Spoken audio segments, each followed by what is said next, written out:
Om Swastiastu. Halo semuanya. Kami dari kelompok Keju akan memaparkan materi Madu. Klasifikasi makhluk hidup.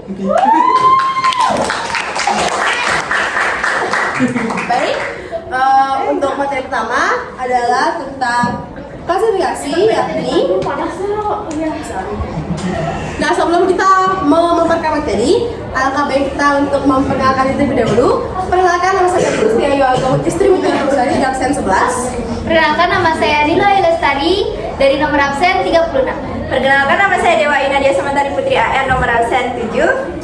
Perkenalkan, nama saya Dika Dasmatia Rahayu, absen 33. Perkenalkan, nama saya Putu Asri Putra Ananda nomor absen 21. Perkenalkan, nama saya Bagus Gede Agung Gastia Surya Wanda, nomor absen 23. Baik, materi pertama adalah tentang klasifikasi makhluk hidup.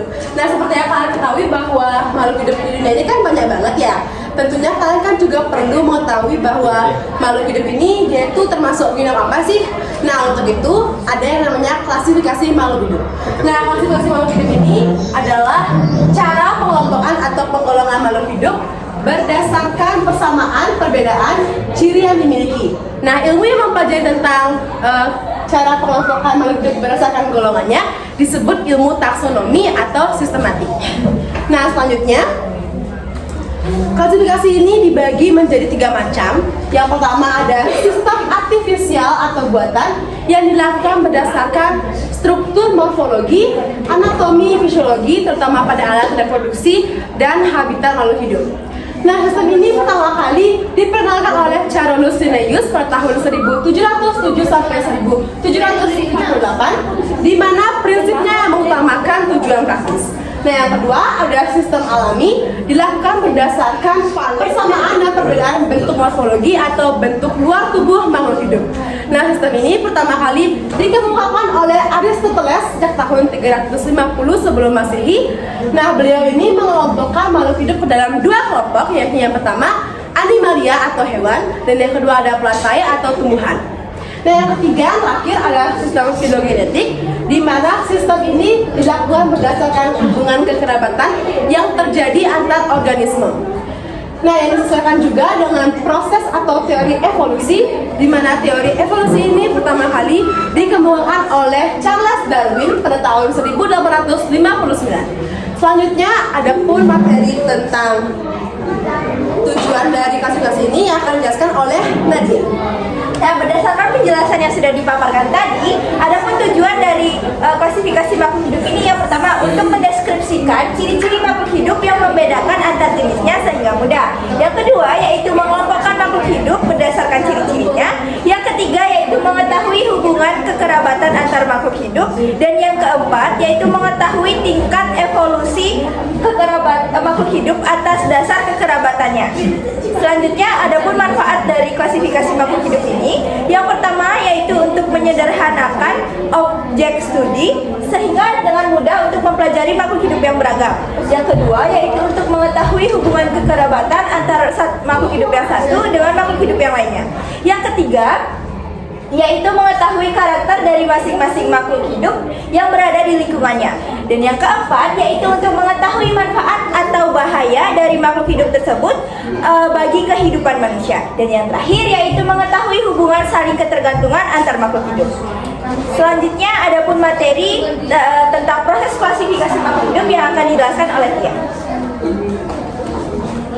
Nah, proses klasifikasi makhluk hidup ini ada beberapa tahapan ya teman-teman, ada 3. Nah, yang pertama itu dengan pengamatan sifat makhluk hidup, yakni melakukan identifikasi makhluk hidup satu dengan yang lainnya dengan menentukan persamaan dan perbedaannya dengan mengamati tingkah laku, morfologi, anatomi, dan fisiologi. Yang kedua yaitu dengan pengelompokan makhluk hidup berdasarkan ciri yang diamati, yaitu dengan tahap ini dilakukan dengan cara mengelompokkan makhluk hidup setelah kita mengetahui persamaan dan perbedaan dari ciri yang kita amati sebelumnya. Dan yang terakhir itu yaitu dengan pemberian nama dari makhluk hidup.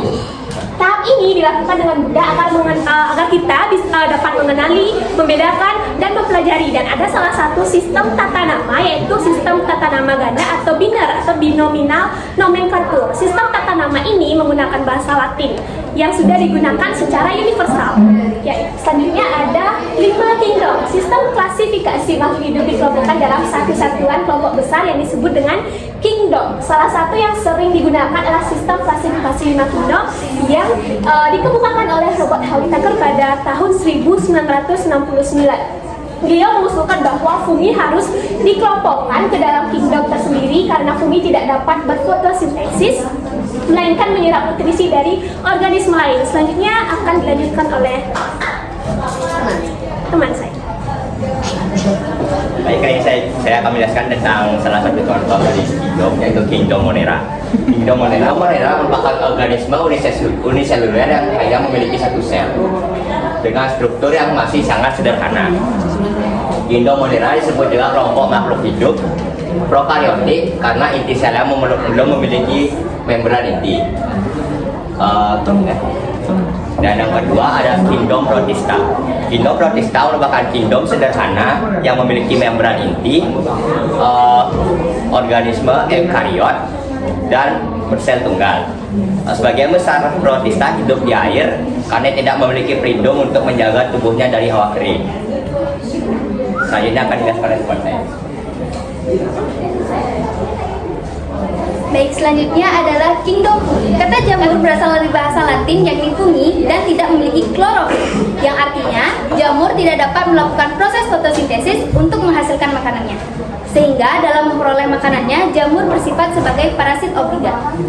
Nah, jamur ini tidak dapat memangsa dan mencerna makanan, melainkan jamur ini akan menyerap zat-zat organik dari lingkungan melalui hifa dan miseliumnya. Nah, dari berdasarkan struktur tubuh dan cara reproduksinya, jamur dibagi menjadi 4. Yang pertama yaitu ada zygomicota, yang dimana reproduksi seksualnya menggunakan zygospora. Nah, yang kedua ada ascomicota, yang dimana reproduksi seksualnya menggunakan ascospora. Dan yang ketiga ada basidiomycota, yang dimana reproduksi seksualnya menggunakan basidiospora. Nah, yang terakhir ada deuteromycota, yang dimana disebut sebagai fungi imperfecti karena jamur ini dianggap tidak sempurna karena belum diketahui berkembang biakan seksualnya. Selanjutnya akan dijelaskan oleh rekan saya. Baik, di kesempatan kali ini saya ingin menjelaskan mengenai kingdom plantae, yang dimana kingdom plantae ini merupakan salah satu kingdom yang membahas mengenai tumbuhan, yang dimana tumbuhan ini memiliki klorofil dan mampu melakukan proses fotosintesis atau yang biasa kita sebut dengan autotrof. Pada kingdom plantae sendiri dibagi menjadi 3, yaitu bryophyta atau yang bisa kita sebut dengan tumbuhan lumut.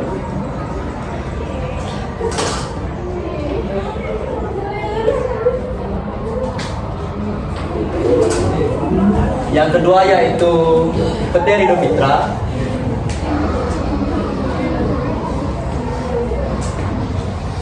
Atau yang bisa kita sebut dengan tumbuhan paku. Dan yang terakhir adalah Spermatophyta.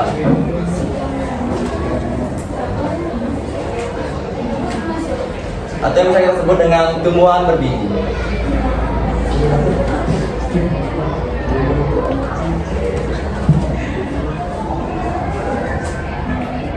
Pada bryophyta atau tumbuhan lumut sendiri dibagi menjadi beberapa contoh, yaitu seperti tumbuhan lumut tanduk,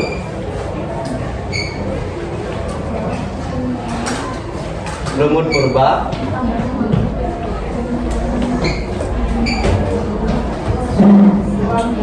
lumut hati, serta lumut daun. Pada tumbuhan paku sendiri dibagi menjadi beberapa bagian, yaitu seperti paku kawat,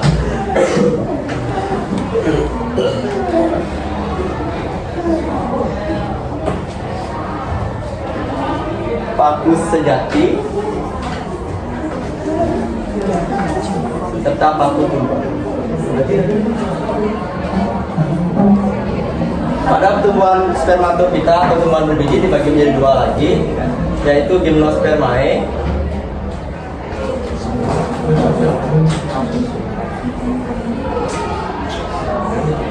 atau tumbuhan berbiji terbuka,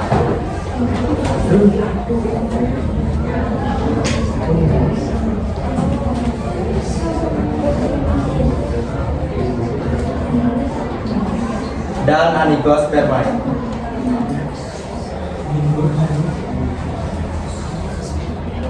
Atau tumbuhan berbiji tertentu.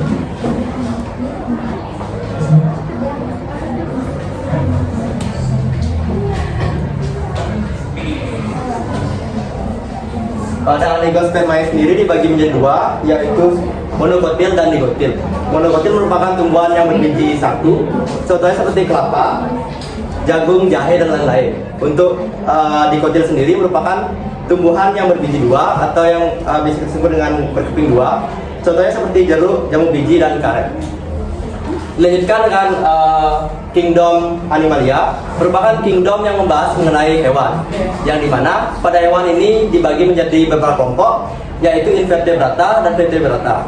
Invertebrata sendiri merupakan pengelompokan hewan yang tidak memiliki tulang belakang. Contohnya seperti ular, ubur-ubur, cacing, dan lain-lain. Untuk vertebrata sendiri merupakan pengelompokan hewan yang memiliki tulang belakang. Contohnya seperti sapi, domba, kambing, dan lain sebagainya. Jadi di sini saya simpulkan bahwa kita mempelajari klasifikasi makhluk hidup ini bertujuan untuk mempelajari hewan, untuk mengelompokkan hewan yang baik dan yang benar, serta dibedakan menjadi 3 macam, yaitu sistem klasifikasi alami, buatan, dan fisiologi. Filogenetik. Untuk di sini juga kita membahas mengenai 5 kingdom, yaitu Monera, Protista, Fungi, Plantae, serta kingdom Animalia. Nah, tadi dia tentang fondasi kita mengenai klasifikasi makhluk hidup. Baik, kita mohon maaf jika ada salah kata ataupun kekurangan karena yang sempurna hanyalah Tuhan. Untuk itu kita ucapkan terima kasih untuk teman-teman yang telah menyimak. Kami tutup dengan parabel Santi. Om Santi Santi